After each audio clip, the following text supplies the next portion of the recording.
They are both of them proposing to replace the carbon tax with a carbon capture technology. I have a question for both of them.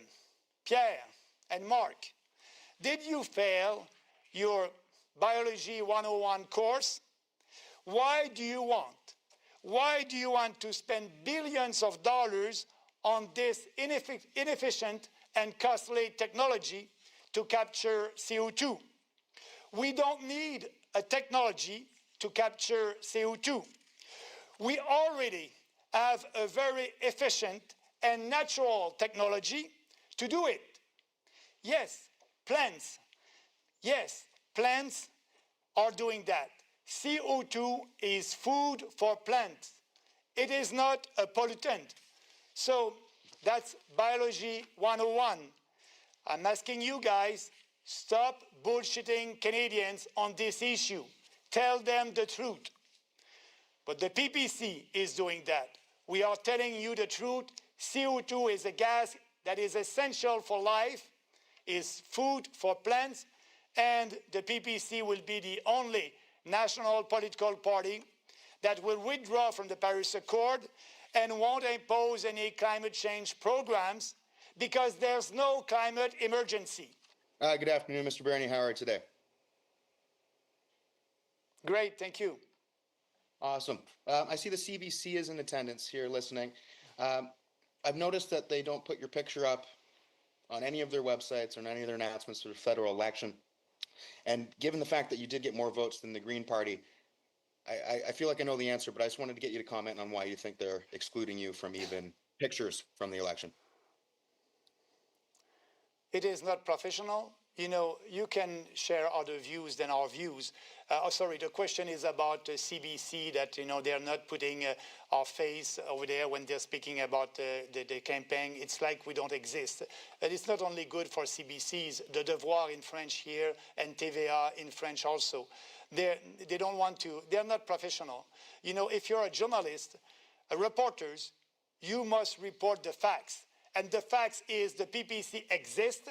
We had more votes than the Green Party of Canada, but because our vote is not, you know, concentrated in one region, we don't have any MPs. The Green Party was able, with 2% of the vote, to have 2 candidates elected at the last election. Their vote is very concentrated. But you know what? I like that my vote is not concentrated because it's all over the country. We have supporters in French in Quebec, in English in Ontario, all across the country, and that's great. So they're not professional. That's not ethical, and actually that's not democratic what they're doing. And they did the same thing actually at the last campaign. The day of the night of the campaign, they put our face at the last day of the campaign in 2021, and under my name, instead of writing People's Party of Canada, they wrote PP and not PPC. They wrote PP. We had to call them to tell them, you know, can you do what is right? The name of the party is the People's Party of Canada.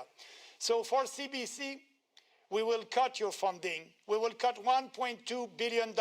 And Radio-Canada also, by the way. Poilievre is too afraid to speak about cutting Radio-Canada because for him, Radio-Canada is popular in Quebec. We will cut that. We want the media to be independent. And if CBC is going bankrupt, that's okay. We are in a capitalist system. When you're not able to sell your goods and services, you go bankrupt. So let's do that. But, you know, CBC is showing us their real face. By doing that, they're showing us that they're not journalists. They're radical leftist activists. That's what CBC is.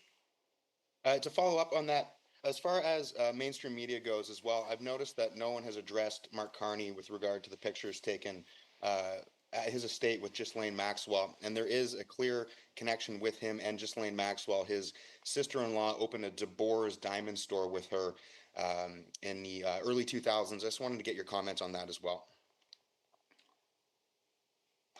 No, you know, I don't want to comment on that. I want to comment on real facts. And, you know, Mark Carney and his policy will destroy the country. And so I don't have to go and a picture who took with who. For me, it's not that important. This man, with his policies, will destroy, you know, our country and also the middle class in Canada. It's enough for me, and that must be enough for Canadians for them not to vote for him. Thank you for taking my question, sir. Hello again. It's strange that there's a bunch of people here and they don't have questions. You may be aware I did a hidden camera investigation on election fraud in Ontario because you don't need ID to vote in Ontario elections, which is insane. The same is also true with the federal election. On their website, option 2, you can just show 2 pieces of ID. They do not need to have photo ID. You can use something as insane as a pill container with your name on it in conjunction with a bank statement. So we clearly do not have secure elections in Canada. I just wanted to get your comments on that, please. The question is about, you know, our electoral system, because, you know, in Canada, like in Ontario, when you go and you vote, you don't have to show an ID with your photo and your face on it and your address. You can show other things and you'll be able to vote. So what is my position on that? First of all, everybody who wants to vote, they need to show their face. They need to have an ID with their face on it and their address. And, you know, the day of the votation must be one day, the day of the election, and that's it.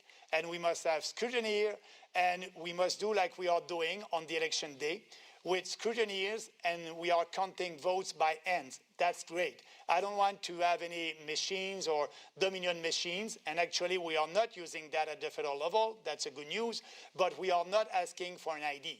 So yes, everybody must have an ID to vote, and I'm against, you know, promoting the mail-in ballots. I don't like that. You know, that was an exception in the beginning, and that must stay an exception. At the last election, Elections Canada said that didn't count about 200,000 mail-in ballots. So that must change. People must vote in person. And, you know, if we're doing that, that will save the integrity of our electoral system. Now we are at risk. I'm shocked how few questions you're getting here. SDTC, Green Slush Fund, there have been no criminal charges. I was just curious if you support the idea of criminally charging Stephen Guilbeault for essentially stealing millions of dollars through Cycle Capital and all cabinet members who as well benefited from SDTC during the last Liberal cabinet. What I'm saying about that, we need to have a real investigation and you know, a parliamentary commission on that. I want to see everything, you know. We must open the books and know. I want to have more facts about that. I want, you know, answer your question directly because I want to know a little bit more about it. But to know more about it, we need to have an investigation, and we are for that. We need to open the books and know everything. And after that, if there's proof of that, the RCMP must do their job. Final question for you, just on the tariffs. It's the case that China has also imposed tariffs on us, but not a single politician has said a peep about that beyond Scott Moe in Saskatchewan. And I was just curious, your opinion on those tariffs from China, and more importantly, why none of the federal candidates have addressed that whatsoever. Yeah, the question is also Trump is imposing, sorry, not Trump, China is imposing tariff on us, on Canadians, and why, you know, these establishment leaders are not speaking about that. What do you think about that? You know, you must ask that question to them, why they're not speaking about that. It's sad that they're doing that. You know, it's because I believe so that the Chinese are doing that because we don't want to have their electric cars here in Canada, and they don't want to speak about that because if they are speaking about it, they will have to speak about the big failure. The fact that they gave more than 12 or 20 billion dollars to one business in Ontario to build batteries. And so you can have electric cars coming from China that will be very cheap. They don't want to have that discussion about cheap cars for Canadians. And it's because of them now, because of our Canadian government now, that, you know, the agriculture sector is paying the cost. with these tariffs that China is imposing on us. Shame on them. Question for you. We sent $84 million to Syria after they had massacred up to 1,600 people. There is really no direction as to where that money went. According to the government website, that it had gone to various NGOs. I was just curious as to what your opinion is on that and why you think no one is mentioning it in the current campaign. They are not, because they are not putting our country first, and they are not working for Canadians, you know, giving money to that country or any country for us. You know, we must not do that. You know, people are suffering here in Canada economically, and you know, we don't have money. We have huge deficit, and we are taking the money that we don't have with a huge debt and giving that to any country. So we are against that. We are serious when we are saying we want to abolish foreign aid and bring that money home. Pierre, bring that money home. Yeah, that's not a slogan, that's a reality. So we'll bring that money home and we'll help Canadians and not foreigners.